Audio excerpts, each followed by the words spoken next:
Jerry and Charlie riding through the airwaves, bringing you the heat. Come on, New York Mets fans, now get up out your seats. They're bringing you all things Mets. They're bringing you all things Mets. They're bringing you all things Mets. Now you're listening to Shea Station. Welcome back to the Shea Station podcast. It's Wednesday, March 27th. Opening day is a day away. The Mets play at 1 o'clock tomorrow, supposedly, rain permitting, and we're very excited to get into it. We have a very fun episode today. Joining me, as always, is Jerry Blevins, looking a little bit more, less disheveled. We were kind of in a crazy state the last time we talked. Now we have our thoughts together, and I'm excited to hear your kind of expanded thoughts on JD Martinez. But first, how you doing, man? I'm lovely. It was a date night on St. Pete. I had a couple of days off, spending it with friends and my wife, clearly. Man, I'm really excited for the season to start tomorrow, even though it might not start for the New York Metropolitans tomorrow. Let's manifest good things. Come on. Yeah, I mean, I hope it does, because it just makes everything more fun to the team you root for to also be involved. You feel left out. But no, I'm really, really excited for this season to get started. Yeah, I am as well. Weirdly enough, MLB decided to put one game on at 1 o'clock. So if the Mets get rained out, opening day doesn't get kicked off until 3, and then the Orioles might get rained out, the Phillies might get rained out, so it might not get started till 4. So baseball doing its best as always. But yeah, man, I'm super excited. It kind of feels surreal that it's a day away. It always kind of sneaks up on me. I think it felt a little bit more real last year with PPPs because we had like our own kind of countdown. Like every episode was a day away. And that's also what led us to kind of do today's episode, because we didn't really get to do over-unders this year. And I think it was really fun to have fans submit it. We posted on our social media, on Twitter and Instagram, submit your own custom over-under line for the Mets. We got a lot of fun ones, a lot of, kind of interesting ones that I think are going to be hard to answer. Before we get to all that, we did a little JD Martinez emergency episode last time. I spouted a bunch of numbers after you left, and I'm glad you got your overarching thoughts out there. But I wanted to, after the dust has settled, pick your brain on it now, because we know that JD Martinez is probably going to start the first 10 days of the season at AAA, and after that join the club, and we have all these new finalized roster moves that we can get into too. But, 4 days after the fact, 5 days, whatever it might be, how are you feeling about JD Martinez on the New York Mets? Like, honestly, even better than I was from the jump. Like, I was just super excited for a multitude of reasons. One being that their patience weighed, like it worked out for them. Right. And they actually pulled the trigger on their guy. I mean, this is a significant signing because of the 110%, what is it? The overage that they are, and the tax on the dollar, the whatever you want to call it. The salary cap, basically. For them to go out and spend that much money, I know they structured it interestingly, so I don't know how that all goes down. But the fact that they still pulled the trigger, because it sends a sign to everybody in that organization that they really do think that they compete, and they should think that they can compete. They didn't stunt anybody's growth. Obviously Vientos going down doesn't help him, but it might help him, to be honest. He's got an option. That's part of the deal. He's going to get regular ABs. He's not going to platoon like he might have in the big leagues. It lights maybe a little bit more of a fire. But the truth is, I'm even more excited about it now because I think, is it dived or dove? I think it's dived. I think you dove. I don't know, actually. You I don't dived know. in?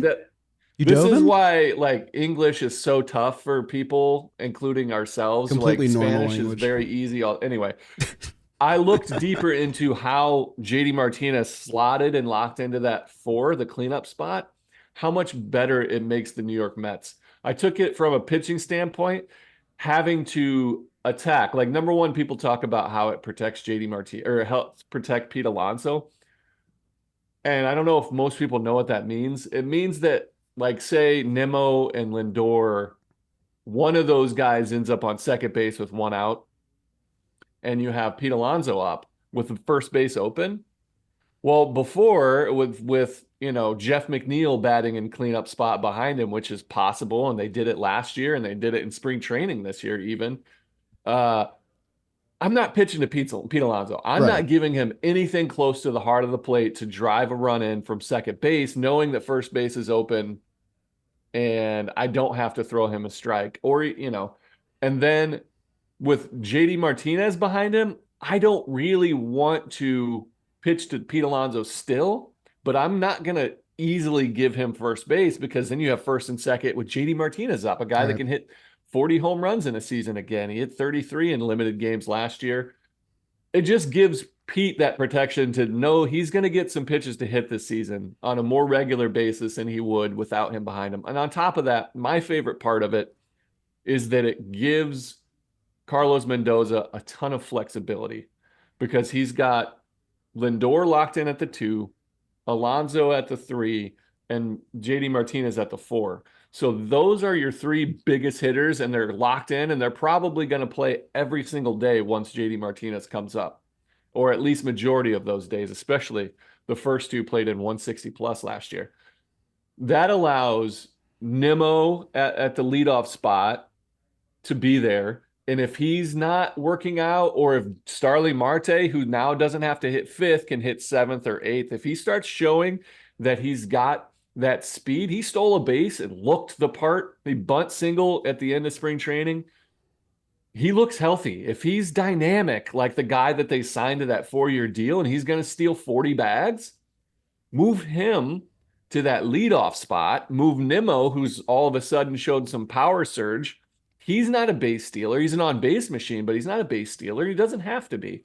Move him to that 5 spot, 6 spot, or even lower to allow him to flip over that. And then you have, if we get McNeil that's batting, like challenging for a batting title, we can move him to that leadoff spot, or and it takes pressure off of Francisco Alvarez to produce. Brett Beatty can now hit 8th and just relax. Like, it just allows people to take a deep breath and not have to produce, because that JD Martinez has a track record of being big in those moments. So I love it. It makes the lineup so challenging for a pitcher that they can't just take a deep breath, pitch around guys, find a hole. That it just allows the Mets to relax a little bit, and Carlos Mendoza to pencil in 2, 3, 4 every day and not worry about anything else. He can go focus on 6 spots rather than 10. It's wild.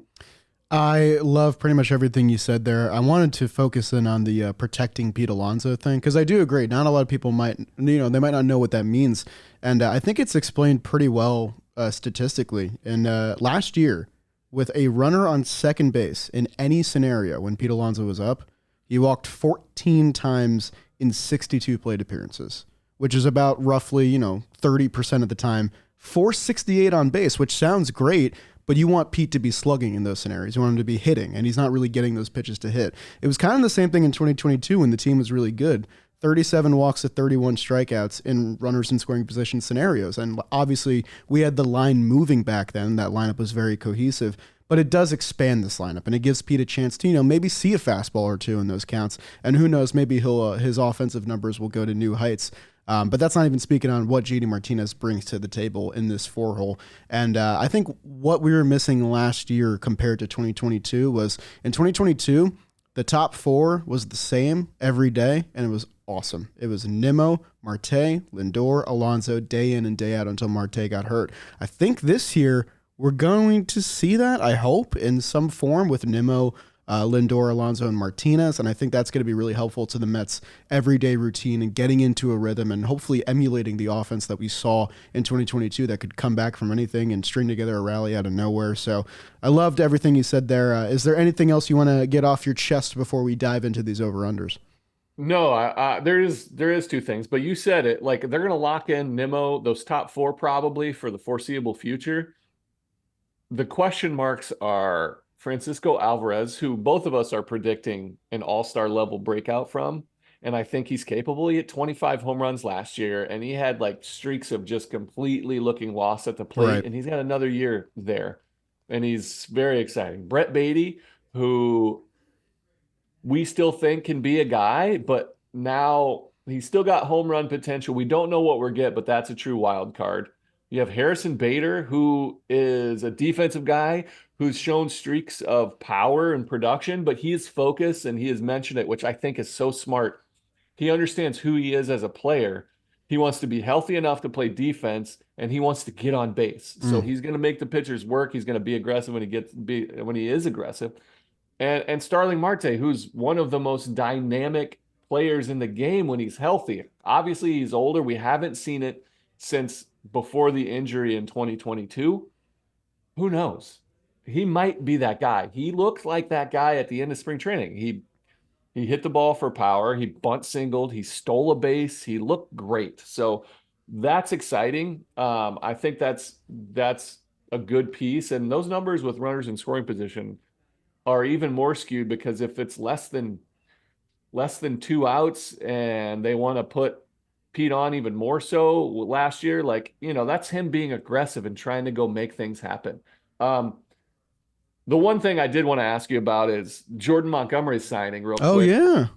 Last night. He went to the Diamondbacks, which also good for them, but I can't believe that's the contract that he ended up with.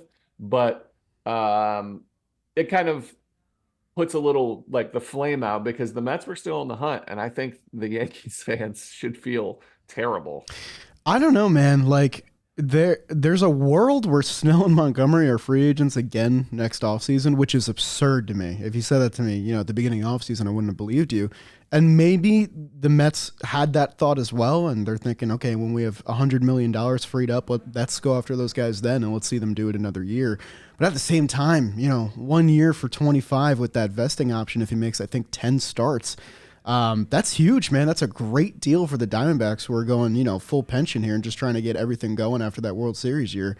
I don't know. It felt like something the Mets could have done. I'm not heartbroken over it, but after seeing that number, I'm like, damn, I would have loved that for sure. Even if we do some deferral stuff like we do with JDM. Yeah, I think that their willingness to not close the book ever on anything, and they never say never. And it feels truly like that's the case because they're like, oh, we don't want to spend, but if the right thing presents itself, they've shown themselves to be willing to make deals when they feel like they're getting a great value out of it. And so that's exciting for everything, for the deadline. You see what happens. They've showed a willingness to trade away guys last year, and they've shown a willingness to go get it. So at the deadline, if we're close, man, that's exciting. Yeah, I mean, that deadline, it'll loom, I think, for probably especially June and July when, I'm assuming the Mets will be around 500 by then, and that'll be when they have to make their push, if they're going to be buyers or sellers. But if they are sellers, there will be plenty to sell, including JD Martinez. And that actually kind of leads perfectly into our first over-under if you're ready to dive in. Let's dive. Let's do it. So this first one comes from @NYMets_fan, Chris on Twitter. He's a longtime follower of Shea Station. I've seen him pop up, so shout outs to him. And he had the first one that caught my eye.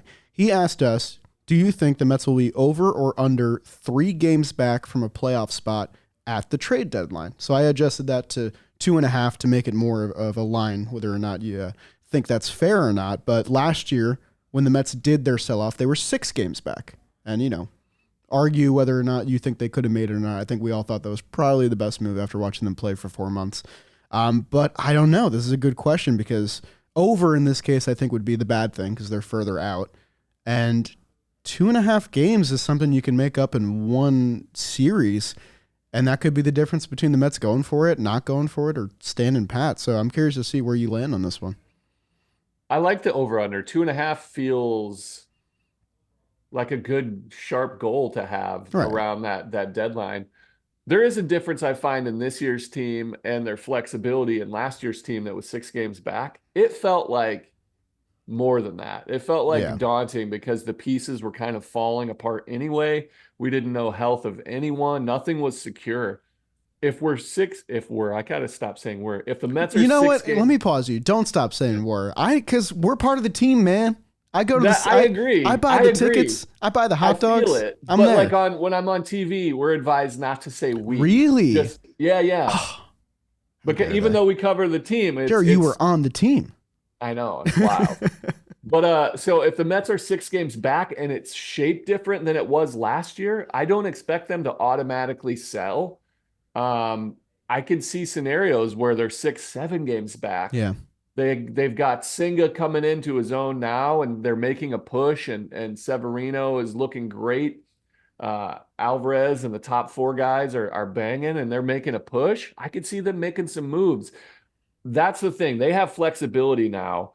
They have pieces in place for the future, and they know that they have guys on unlimited deals. I could see them making a push regardless of how far they're back. But I like the over-under of 2.5. I'm going to take the over because I'm an optimist at heart, and I truly think this team is a contender for a wild card spot. And so from a playoff spot, from the NL East, I might have taken the under there.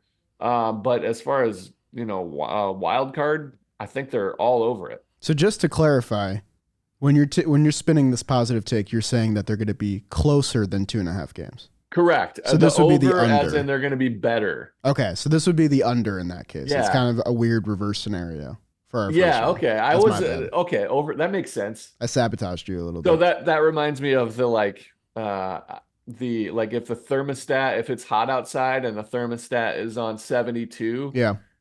and you want to turn the AC on, do you say, hey, can you turn the thermostat down, or do you think you need to turn the thermostat I would say turn the thermostat down in that case. Yeah. In a positive sense, though. Yeah, turn the AC up or turn the AC down? Like, you know what I mean? See, that's the trick. You can't say AC. Semantics. You Well, would some say people turn the do. temperature down, lower the temperature. See, now we're Yeah, getting... you got to be specific. So we're getting I lost think here. the Mets will be closer than 2.5 games. Okay. And I'll play contrarian, and I will say I think they'll be further than 2.5 games. One, because I like to be pleasantly surprised, and if I look back on this graphic that goes out and I go, oh, okay, I was betting against them, I think I'll be happy. And the other side of it is what we just talked about. We talked about Jordan Montgomery to the Arizona Diamondbacks. Dude, the NL West is scary. Like, I think It is. 4 teams from that division might make the playoffs in the Padres, Giants, Diamondbacks, and Dodgers. Sorry to my Rocks, who I'm now friends with, but I don't know, guys. I don't think it's your year. And that's not even factoring in the Phillies, who are likely going to take up a spot, and then someone from the NL Central who might click in the Cubs or Reds or something like that. So there's going to be a lot of competition in the National League this year. I think it was a little bit more wide open last year, where a team like the Diamondbacks could win 84 games, get into the dance, and see what happens. I think the NL, you're going to need to kind of be more of a juggernaut this year. And I think the Mets are capable of it, but a lot of things have to click. The rotation has to be, still healthy 4 months into the season, and we'll see. A lot of these guys haven't made over 20 starts in their career, or at least in the past 4 years. That's the biggest thing for me, because I think I believe in this offense now because of what we just talked about with JD Martinez and how he lengthens everything. And obviously I've sung the praises of the bullpen pretty much the entirety of spring. It's really the rotation, and I'm curious to see where it lands.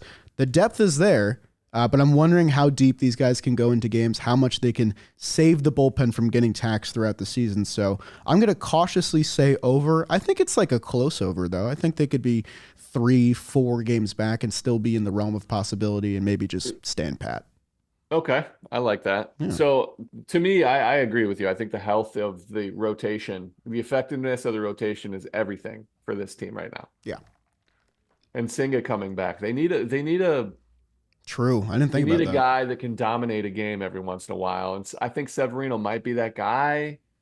But it's still a question mark. We know what Senga can do. He can win you a ball game. Right. I mean, he doesn't did it matter many what times last year. Yeah, he could win you a ball game. Just throw up, 6-7 zeros, and your team just feels better. They need a stopper, and so hopefully he comes back. He's supposed to be throwing and feeling good. So, Well, you mentioned 6 or 7 zeros. What about 9 zeros, Jerry? Because that's what our next over-under is asking us. This is a good one, because I want to believe. I really want to believe. It's Choco on Twitter. Shout out to him. It's with a Z, by the way. Very hip. Asked us, do you think the Mets will throw over or under 0.5 complete games this year? Now, they've had a complete game every year since 2021. The thing is, they've been shortened complete games, like David Peterson got one last year for throwing 5 innings. The last true complete game by a Mets starter was Jacob deGrom in April of 2021, that amazing 15 strikeout game he had against the Nationals. That's been our one true complete game in 3 years. And that's a game that I've gone back and I've watched because I love watching a pitcher go 9. I know it's not conventional. It's not standard anymore. It doesn't happen. But I really, really want to see one. I'm going to go first here. I'm going to spin my pessimism into optimism for this one. I'm going to take the over. I want one guy to go 9. If it happens in June or July and it's you save the bullpen for a day, you're a hero for a day, you can give up a run. I don't mind. Get it under 110 pitches. I want to see a Met throw a complete game. I'm taking the over. That's beautiful. I'm proud of you. Can I ask you a step further? Sure. And just for fun, give me a guess on who you think it's going to be. Give me a prediction question, on Jerry. It's a great which question. starting pitcher. You know what? Let's see. I'm going to do a quick little bit of research because I think I have my pick. Okay. Yeah. Okay. Yeah. I'm going to go with Sean Manaea. Big dude. Right. Got the haircut. No more hair in the way. He threw 2 shutouts in 2021. One was a no-hitter, I believe, if I remember correctly. And I don't know, man. Like, if I look up and down the roster, I don't think it'll be Sevy because Sevy hasn't thrown a lot of innings in a while. Tyler McGill would be nice, but I just don't see it happening. I think Sean Manaea could be the guy to do it. And I'm hoping he can get the job done, even though he doesn't know it's a goal of his. I like your optimism. I'm an easy under. I can't see it happening for 9 innings. I really can't. I like your Manaea pick, but that's a different style of pitching. He's velo now. He's throwing electric stuff, trying to make it last. His whole goal is to keep that 93 to 95 mile per hour velocity as long as he can. And I don't think it plays deeper into ball games the same way. His effort level is higher. I don't see a guy on the roster. I think Tyler McGill might be the only one that can do it, to be honest, or even a David Peterson when he's at his best. But I don't see it happening. I would put money that if you could shape it. I'm not a gambler except for fantasy football, and I just started a fantasy baseball league with my college teammates. Whoa. I got re-invited, which is exciting, but I don't see it happening. I would love for it. I love watching it. I don't see it happening. Well, David Stearns' Brewers last year had one complete game. It was a real one. It was Brandon Woodruff against the Marlins in September. So you never know. Maybe he's willing to let his guys go. Would an 8 inning in a losing effort on the road count? I would count that. If the full game is played, then I would count it. Yeah. That is kind of a weird caveat, though. I understand. Well, you only have to pitch 8 innings. That's fine. So 8 innings is still a lot. Did a Met go 8 innings last year? I would bet no. I would honestly bet no. I don't think so. All right. So that's a great line from It's Choco. Shout out to them. Good job. Is it Choco or Choco? Oh, Chocolate? Oh, it's probably Choco.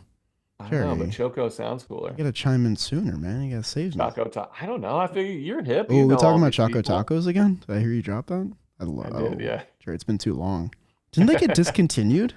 I hope not. Somebody will pick them up like the Twinkie. There's a whole generation of kids who may never have a Choco Taco, and that's terrible. How dare you? That is terrible. This is a fun one. I'm going to bump this one up. Shout out to @JR_Simpson on Instagram. You may know him better as the man behind the instrumental on our very theme song, Jordan Simpson. Shout out to him. He had a great line. Over or under 99.5 home runs combined for Alonso, JD Martinez, and Francisco Alvarez. Now, I'll tell you this. Last year, this trio would have combined for 104. They got into triple digits. Most of it was Alonso. He had 46 quietly, which is insane. JD Martinez had 33, and Francisco Alvarez had 25. So I like this question because it's kind of a matter of how much do you think Alvarez will step up? Do you think Alonso can maintain where he's at? And how much power do you think JD Martinez is going to have in a more cavernous Citi Field ballpark? So I'm gonna let you lead off here. Let me know what you think. Oh, that's 30-30 from Alvarez and JD. You'd have to start 40, there. 40 Yeah. from Alonso. 30, Right. 30, 40? Oh, man. It's tough. That's a good one because those are basically the over-unders on where you would draw the line for them over Pete Alonso, 40 homers, Yep. and then both 30. JD Martinez isn't going to get all the games in because he's starting in the minor leagues. Gosh. I'm going to take the over, though. Okay. I'm gonna take the over. I'm gonna take Pete Alonso in his walk year, his platform year. Mm, I'm thinking 50 out of him. I'm thinking 35 out of JD Martinez because I think, as big as City Field can play, um, right field in Pittsburgh, or right field in Philly and right field in Atlanta mm, are jokes. And also in Miami, that short porch in right true. field, this guy drives the ball the other way like nobody before him. Like his power is right center field from a right-handed hitter. That's crazy to me. Um, so I'll take the over. I like all three of those guys to have productive years. And I think I would be disappointed if Francisco Alvarez doesn't take another step forward and hit 30 this year. So that's where I'm at. I think Alvarez is kind of the key to the whole thing here. I'm trying to see how much he went. Yeah, I mean Martinez went oppo 25% of the time last year, 30% the year before. So like he's capable.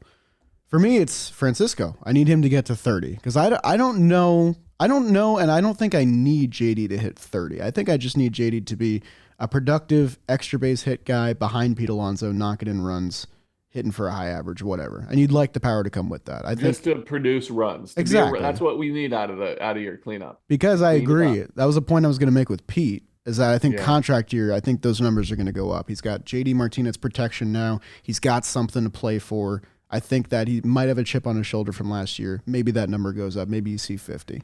I think I'm also going to take the over because they did it last year with kind of 2 ghost months from Alvarez, kind of a weird down June from Pete Alonso, and then Martinez on a different team. I That think June was horrible. I think Remember it how might go. humbled he got? He was like, Yeah, he his was. post game.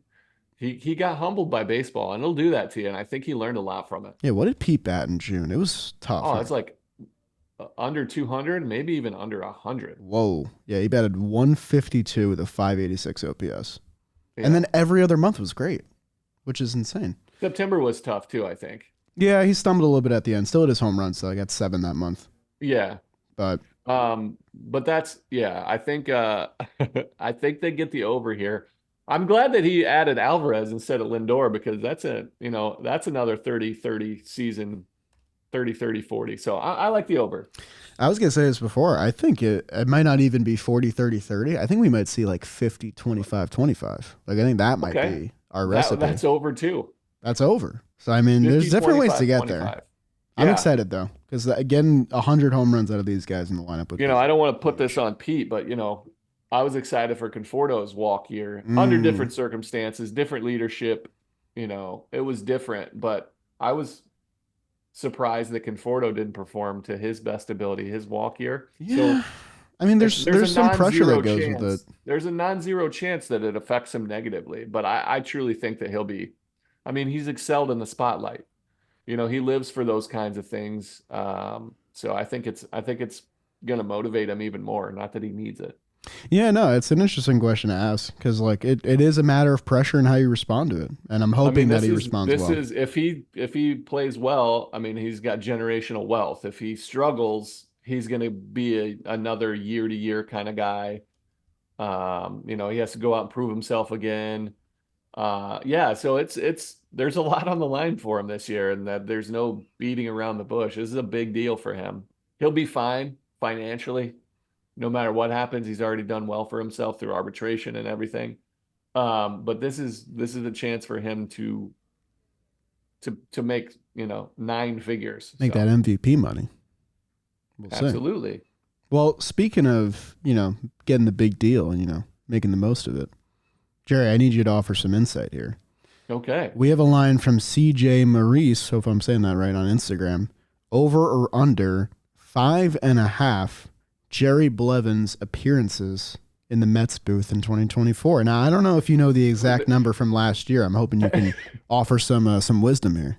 I think it was 3 because I think I did 1 series in Cincinnati. I'm going to take the easy under here. I am scheduled for 0 games in the booth. I can see them calling me up to fill in again when the team goes to Cincinnati or Cleveland or Detroit, somewhere in the Midwest, which is my stomping ground where those guys don't want to go.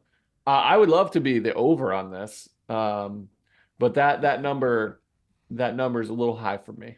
Well, I like that you're doing the whole hedging your bets thing that I did with the playoff spot. So I'll do the opposite. I'll go over because You'll then take the over. if I'm right, then you're happy and whatever. And if I'm Yeah, wrong, man, then you win the I bet. would love to do more. I think it's so fun. And to me, honestly, being in the booth is easier than doing pre and post game. I Yeah. think for me, it's less work. I have to be prepared and all that. Um, and the stakes are higher, obviously, but so much goes into video breakdown Right. and picking all that stuff up. And but the game to me, I just get to, whoever my partner is, I just get to talk baseball. So it's definitely more free flow and more fun and less actual diving into the work. So Yeah, maybe we just need Keith Hernandez to tend to his garden or Ron Darling to get a national gig somewhere, and then that'll free up, 2 series. Who knows? yeah, we'll see. I would I'd be willing to get the call to the big leagues for that. All right, what else we got here? Let's get serious again. We got a little silly Okay. there, and this is a serious podcast, as you guys know. I like this line a lot. This was something that they did on Talking Yanks when they did their version of this episode. So I want to ask you, because this is kind of important. You want consistency from your rotation. We saw that a lot in 2022 when it was kind of the same 5 dudes, and we had the Scherzer and DeGrom injuries, but it was Bassett, Walker, Carrasco, all making around 30 starts. So, over or under 10 and a half different starting pitchers used during the season. This comes from Lilith6742 on Twitter. Shout out to her. Last year, the Mets used 10 starters. So right under this line, the year before they used 11. 12 has been the average since 2015. And I think that's kind of the average for most teams.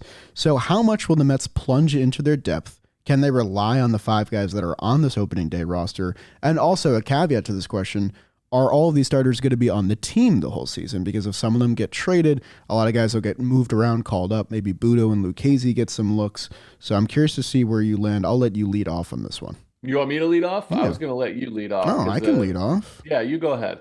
I think I'm I going have to my take. pick, but yeah. I think I'm going to take the over on this one, but not for any worrisome reason. I think this is kind of part of the Mets' plan. I think they want to protect these guys a little bit because there are caveats with Severino, who hasn't made over 20 starts since 2019 or 18, I believe. Sean Manaea, like you alluded to before, is more of a velocity guy now, not so much an innings eater. Tyler McGill, we've seen, the lifespan of his arm in prior seasons. There's been injury woes and stuff like that. I think they're going to try and protect these guys, and you might see a lot of starters used earlier in the season. Like Lucchesi, I think, had a good spring and, showed, flashes last year, especially when everyone went down or traded. I think he's going to get a look. Jose Budo looked great in spring training. I think they'd be foolish to not give him a shot. And that's not even mentioning the prospects in the system that might be ready. Christian Scott looked great against the Marlins in spring training. Mike Vassell is going to be projected to start with the team this year. The Mets have options, and I think they'd be foolish not to try and use those options to the best of their ability. I don't even think that these guys necessarily will be traded because I'm trying to keep that optimist point of view. I knocked over Keith Hernandez. That's my bad. So I will take the over here. I think it'll be a slight over, probably on a dozen starters used. I'm going to take the over as well. Yeah. This team isn't built to have 5 guys make 34 starts, it's built to give there was talk of a 6-man rotation so many times. You're going to have David Peterson coming back. Like you said, Jose Budo, by the way, I'm pumped for this guy. Yeah. I think he changed. He got a new regime and got a different look now. He has a chance to I think he was looked at before as just a guy, like a really good AAA pitcher that could fill in, maybe back of the rotation. He pitched his butt off last year. No pun His intended. Budo off. And I did that. I know. Yeah. I'm embarrassed for myself. And and he also he looked great. He's done the things that he needs to. He's worked really well to get himself into a position to be a guy. So I see him making moves. Lucchesi he's proven that he could do things at the big league level. And then if you got a young guy, like you said, like Christian Scott and Vassell, ready to go, they're going to force their way in there to give, a Manaea, Severino, Kodai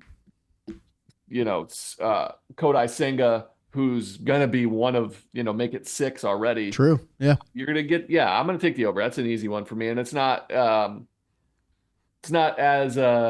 detriment to any of these guys. I just think it's mathematically, like, the average is 12, you said, right? Yeah. So I'll take the average. Yeah, I'll I mean, play the even field. with like quick math, you have the 5 that are slated on opening day. You have Senga, you have Lucchesi and Budo. That already puts you at 8. I think we all assume those guys are going to get starts. Maybe the Mets get kooky and use an opener or something like that. So I think it's an easy over, but it's not necessarily a bad thing. I think the convention of completely agree. 5 But I starters for the definitely whole do take season is I'll gone. take the over on that for sure. Well, you mentioned some of the younger dudes, and this one comes from @BradySmith64 on Twitter. I liked this line a lot. I adjusted it a little bit. Let me know what you think. We can go back to his line if you want. He's asking about prospects. He asked over or under 2.5 top 10 prospects make their debut with the Mets this year. So this doesn't include Mauricio, who unfortunately is going to miss probably all of the year, I assume, and he made his debut last year, so he's out. This is more focused on guys like Drew Gilbert, Ryan Clifford, Luis Angel Acuna, Basil, Tidwell, Christian Scott, all those guys we mentioned before. They're all Jet projected to Williams. join the Mets this year, which I thought was pretty interesting. So I'm curious to see what you think about the young dudes joining the team, Ooh. because we got to see a lot of them play. I don't know a ton about these guys, but that would be what is it? 2.5? 2.5 is what I adjusted. He So originally said 30%. 3.5. 30% of the top 10 prospects would have to graduate. I mean, you're gonna get a pitcher here or there. Yeah. Is Dominic Hamill considered a top 10? I think I would count him. I mean, he got a decent look in spring, and he said If it's his goal to make it this year. If it's not specific to the top 10, then I think I'll take the over. Okay. Just simply because pitching. I mean, Yeah. you're gonna need guys to come in and the bullpen. You're gonna need a starter here or there to get to that 12 number that we talked about just last question about who's gonna come in. I think that's an okay line. I don't think it's impactful, but I think guys are.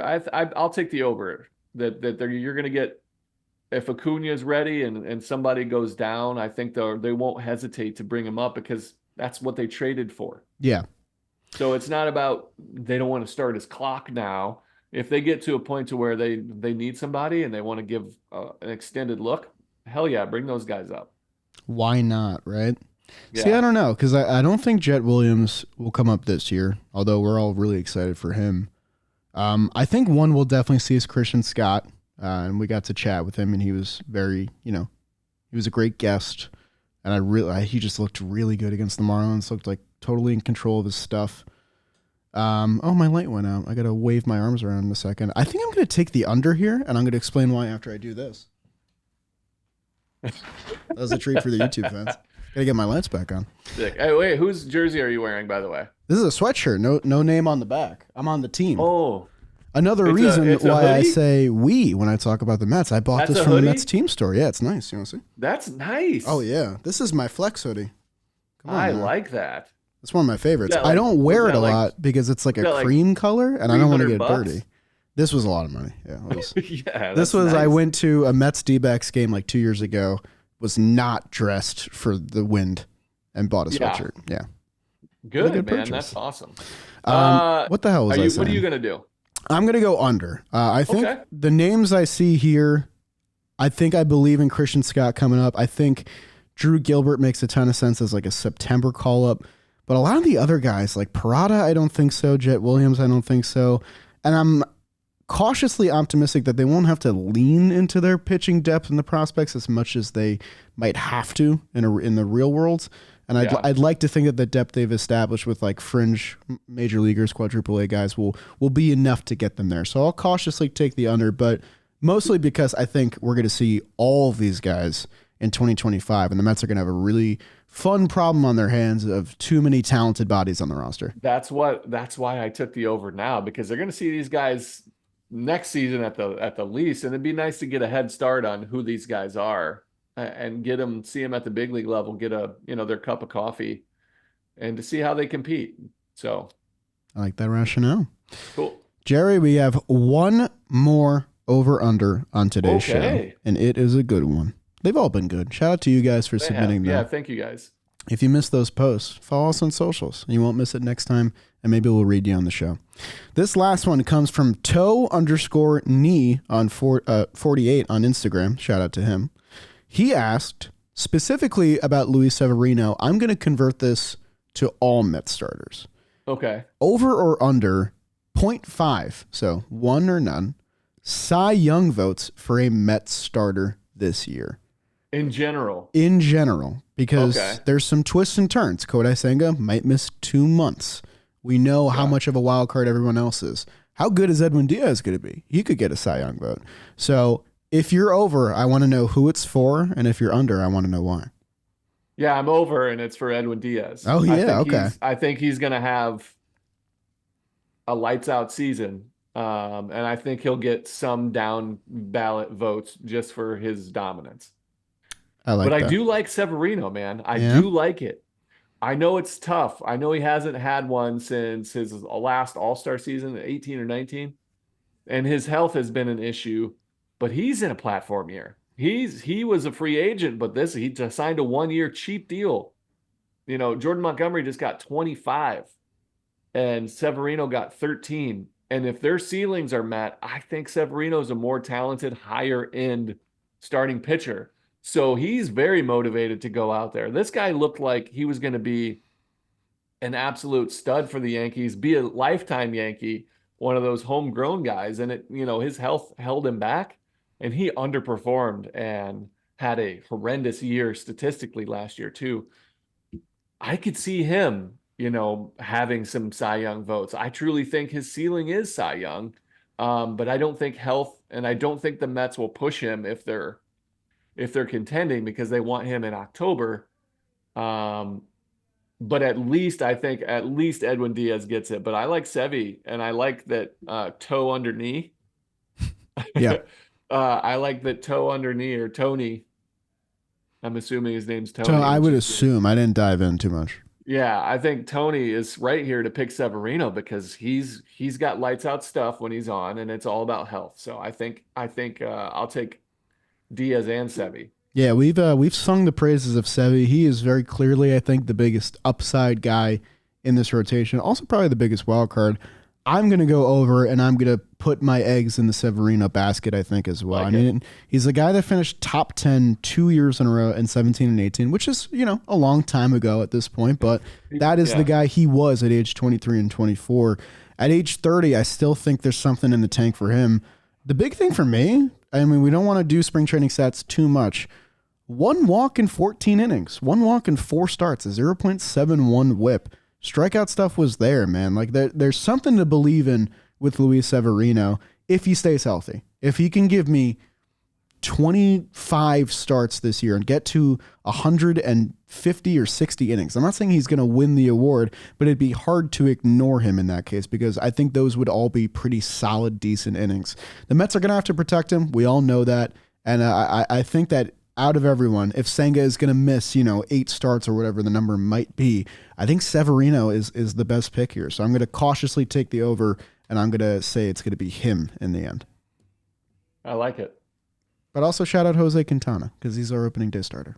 I like Jose too. I don't see, he's not a Cy Young type guy, but again, if he's consistent, he was Cy Young type guy last year. Yeah, it's true. His numbers in the second half were ridiculous, but he's quality star Quintana. I like that one. That was a good one. Thank you, Tony. That was a good one. I really enjoyed all 7 of those. Thank you so much, guys. If you submitted a line to us, we appreciate you. Hopefully you guys enjoyed this episode. If you did, leave a like on the YouTube video, subscribe to the channel. Don't be shy.